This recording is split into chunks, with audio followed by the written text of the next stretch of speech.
The war in Afghanistan is one of the key topics European leaders hope to learn more about when they meet with U.S. President Donald Trump.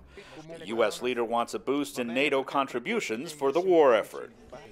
But Germany's Angela Merkel has indicated she is lukewarm about this and will wait for NATO discussions on the matter.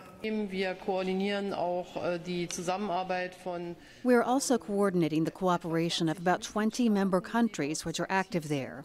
I'm going to wait for the decisions. I do not think we're first in line to expand our capacities there. Aside from the Afghanistan war, Trump has made clear he wants members to meet minimum contributions and spend 2% of their gross national income on defense. European leaders expect to hear a reaffirmation that NATO's anti-terrorism work extends beyond Europe and the Atlantic.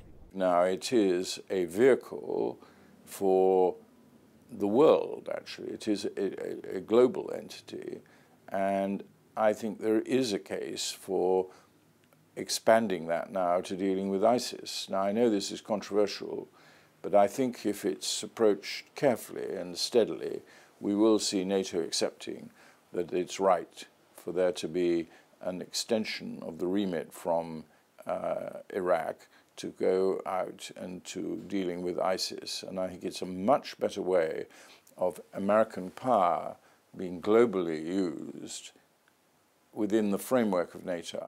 Russia also looms large for European leaders at both the NATO summit and the G7 meeting that follows in Italy.